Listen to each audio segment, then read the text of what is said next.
Everybody wants financial freedom, thinking that if they can just achieve this magical outcome, they're spontaneously going to be happy. But let's dissect this a little bit. Ask yourself, what does financial freedom look like to you? Is it, big mansions and super yachts and private jets and a life of unimpeded opulence? Now, I've spoken with probably thousands of people over the last few years about their financial goals, and one of the most interesting commonalities is this pervasive idea that in order to be financially free, you need to be ridiculously wealthy. And, well, no wonder. We're constantly bombarded with pictures of celebrities driving supercars, living in fancy mansions. I mean, even recently, I saw an article of Beyonce buying a $28 million Rolls Royce and Rick Ross painting his name on the side of his private jet. And all of these things can give us an idea of what we think financial freedom looks like, but realistically, that's just financial obesity. We actually don't need that much in order to get the life that we want. And look, to be honest, I always thought this way as well, because growing up, I always saw pictures and movies and looked at all these people that were ridiculously wealthy, and I thought that's what the good life looked like, and that's what you need to aspire to in order to be able to have the life that you want. But what if I told you that financial freedom had less to do with the size of your bank account and more to do with your mindset? In today's video, I want to take you on a journey to help you redefine financial freedom, a journey that goes through 3 distinct phases: confidence,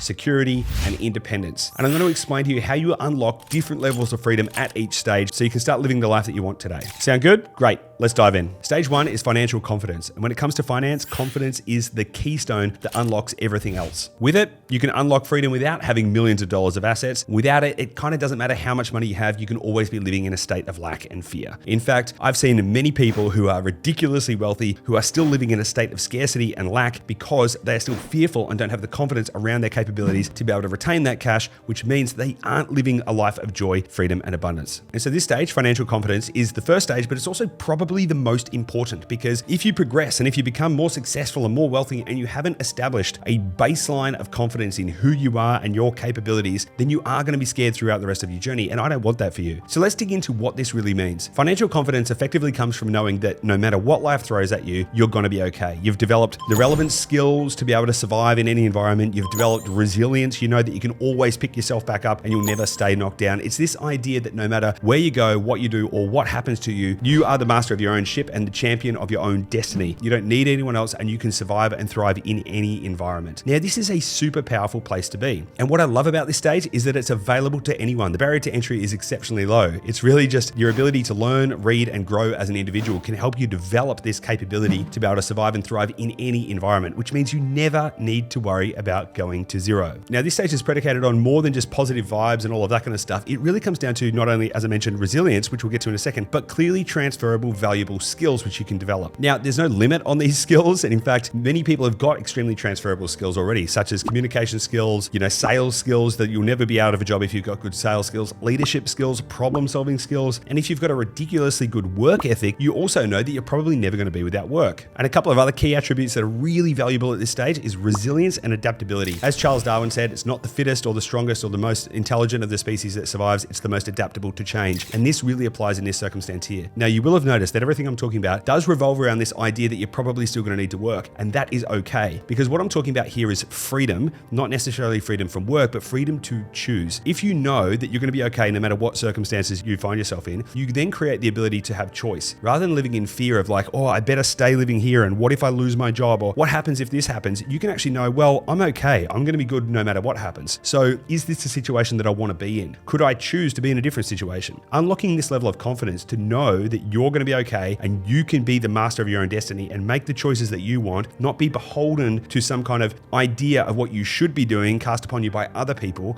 That is actually going to unlock a level of freedom that is going to allow you to start making better choices in your life today. And so let me ask you a quick question before we move on to the next stage. If you knew that you were going to be okay no matter where you went or what you did, what would you choose to do differently today to unlock the life that you really want? Because that's what it's really all about. It's got nothing to do with money, and it's got to do with unlocking the biggest cage you've got, which is in your mind. So I encourage you to dig into this stage and start to develop this base level of financial confidence to know that you're going to be okay no matter what happens. And if you look at yourself and if you look inside and you realize you don't have transferable skills and a high degree of resilience and a high degree of adaptability, then you know what you need to work on. And you can actually get to work starting to develop the skills that are going to make you a high value individual and develop the capabilities to know that you can respond to anything that life throws at you. And you can start to build that muscle and build that confidence and build that security in yourself. Now we're on to stage 2, financial security, which is really about taking those skills you've developed that you're trading your time for money and turning that money into assets. Now, realistically, this stage is not about income replacement, although some of the assets you buy may produce some level of income. What we're actually talking about in this stage is building your net worth. It is actually easier to build your net worth than it is to build multiple sources of income stream that are going to replace your active income. And so this stage is really about going from a $0 net worth up to a multiple $100,000 net worth, or even a 7-figure net worth, so that you can build a financial cushion to give you a backstop and to set yourself up for the future. So what we're talking about here is investing in assets that are going to grow and are going to compound over time so that you have your money working for you and helping you to build wealth. Now, this level of security isn't just about owning a whole bunch of stuff, because for example, you might theoretically be able to own 10 investment properties, but if they're all leveraged at 100%, then you have effectively got zero equity, zero asset value, and zero net worth in those assets. What we're actually talking about here is building up an asset base of real equity that is going to be able to support you if you need it in your life. Now, what this could look like, for example, is building a real estate portfolio. In fact, I happen to think that real estate is one of the best ways that people can build real wealth, particularly at a young age and particularly very quickly in a low risk way. And so let's say you start building a real estate portfolio, and let's say it starts to grow, and then you look at your portfolio and you've got maybe, $2, $3, $4, $500,000 worth of equity in your property portfolio. That is a pretty good base, because you know that if you really had to, if the shit hit the fan and you had to call on your assets to kind of save you and give you a buffer, you know that you could. And what we're talking about here is really the liquidated asset value of your portfolio. Now, it could be in shares and it could be in crypto, it could be in anything, but really, how much cash could you have on hand if you needed to liquidate your portfolio? Now, the goal here isn't to sell all of your assets. The goal here is to give you security. That's why this stage is all about financial security. And in fact, a great example of this is I know someone personally who built a property portfolio of about 4 or 5 properties, and then their partner got cancer. They became the full-time carer for their partner, and in order to do that, they weren't actually able to work. So they sold down their portfolio, used the proceeds of those sales to actually fund their life for the next few years so they could go through that journey together. And then they came out the other side and now are building up their portfolio again. It is that kind of security that is going to give you the base to know that you're going to be okay even if the worst case scenario happens, which is something that most people don't have. Now, of course, we don't want things to happen. So a better case scenario is that you build a base that is actually going to be able to continue to compound for you over time, and that you can know is going to set you up for really good retirement. So a really good metric here to kind of sense check around your financial security is to look at your investments, calculate the net liquidated asset value. How much would you have after a sale? Because even with shares, you're probably going to pay capital gains tax. How much would you have after that? And do you have at least 1 or 2 or 3 years of net liquidated asset value? If you do,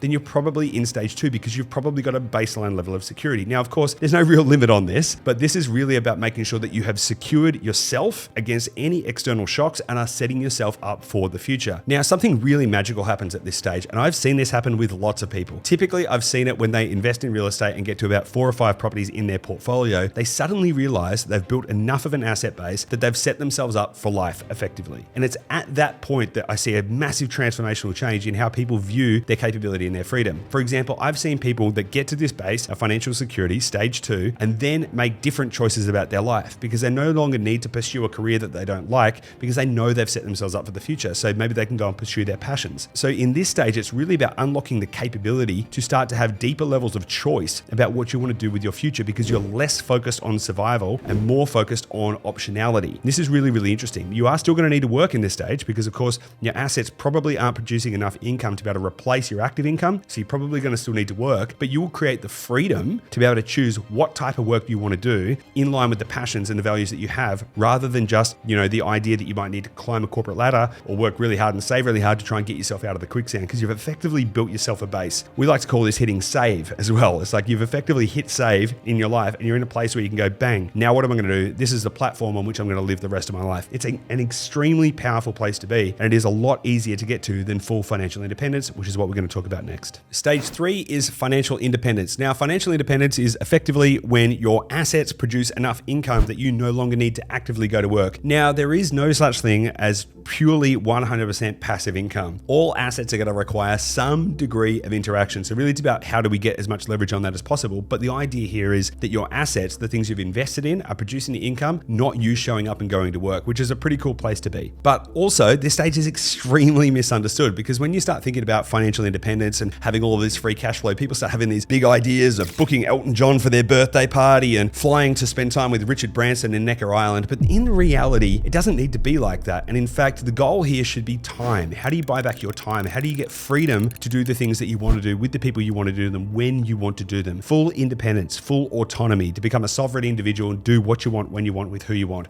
That's the goal. And it's probably a little bit easier than you think. Now, again, I've spoken to lots of people about their financial goals, and people usually have this idea that in order to be financially independent, they need hundreds of thousands of dollars of cash flow coming in from like 7 sources of income and all of this kind of stuff. But it probably doesn't need to be that way. In fact, just imagine with me for a moment that you woke up tomorrow, you're in the same house, you had exactly the same life, but you never had to work again.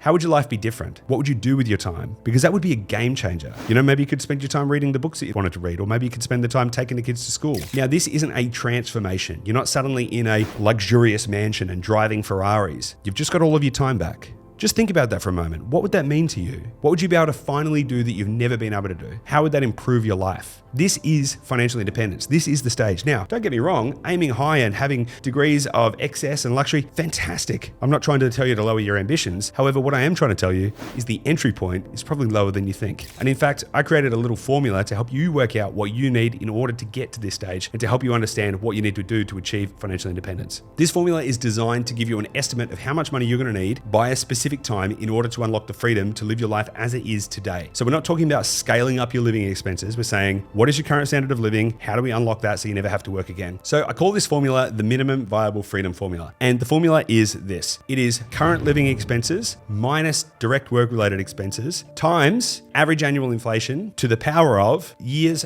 to goal. So let me dig into what all that means, because that might sound a little bit weird. Now, if you look at your expenses, and the best way to do this is look at your last 3 months bank statements and work out how much you're spending every single month. Within those expenses, there's probably going to be 2 broad categories. Living expenses, the things that you would spend money on even if you didn't have to work, and work-related expenses, the things that you spend money on because you need to work. Now, work-related expenses could be things like a suit that you need to buy because you've got to work in an office, or public transport that you use to get to the office, or the fact that you need a second car because one partner's got to go to work and the other partner can take the kids to school. Any of these kind of things that are things that you wouldn't need to spend money on if you didn't need to go to work tomorrow. So take your current living expenses minus your direct work-related expenses. That should give you a baseline number. Now, with that number, we are then going to multiply that by the average rate of inflation to the power of how many years you expect to take to achieve the goal. Let's say your current cost of living is $50,000, and of that $50,000, $10,000 of that is work-related expenses. Now, this is per annum, not per month, just so we're on the same page. That would mean that your adjusted annual living expenses would be $40,000 per year. Now, let's assume that the average annual rate of inflation is 2%. Now, this is just an example. I know that inflation is pretty high at the moment, but just pick whatever numbers you think are going to be good for you. Make your own formulas. I don't mind. This is just an example. But let's say the average annual rate of inflation was 2%. So then you would take your $40,000 and you would multiply that by 1.02, i.e. 2%, then to the power of, which is a little kind of upward arrow that you might see on your keyboard, how many years you think it is going to take you to achieve your goal. So you could type in 5. Now the key is put those 2 things in a bracket, and that's going to give you the formula. And in this example, let's say it's going to take us 10 years to achieve our goal. What the formula would look like would be something like 40,000 times 1.02 to the power of 10, which would equal $48,810. Now that would give you an idea of what you would need in order to be able to live your current life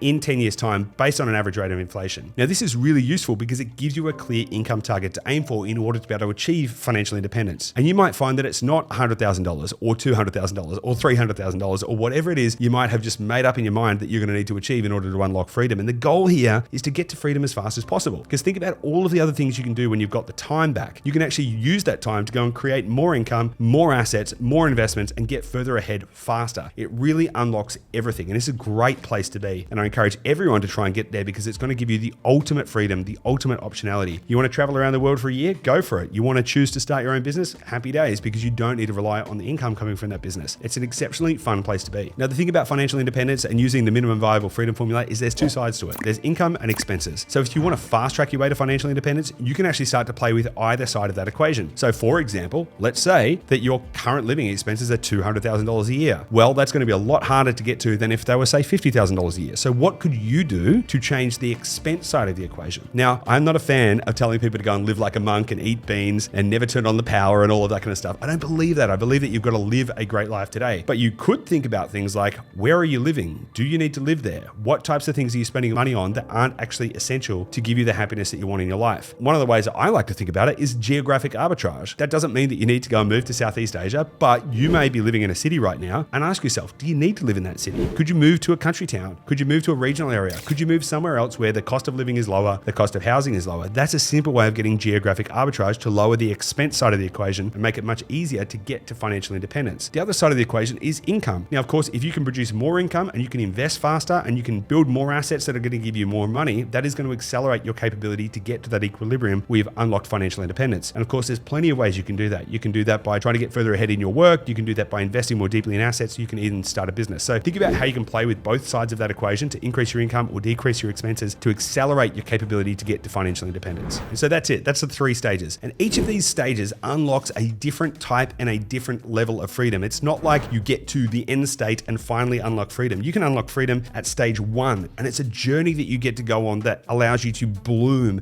and unlock new and exciting levels of freedom, which is really, really fun. So let me know in the comments, what stage are you at and how are you going to start to unlock freedom in your life today? And if you've enjoyed this, then I encourage you to hit subscribe and of course share this with somebody that you think actually might be useful, because of course that is going to help us to grow the channel and help more people to discover this as well. I love providing value to you, and of course if you can help me to provide value to other people, that would be fantastic and greatly appreciated. And if you've enjoyed this content and you want to get deep dives on topics just like this directly to your inbox, then I encourage you to sign up to the Wild Goose Chase newsletter, where you get exclusive content delivered to your email inbox on the topics of business, lifestyle design, and personal evolution. And if that sounds good to you, just hit the subscribe button in the description below, and I can't wait to see you in the next video. See you soon.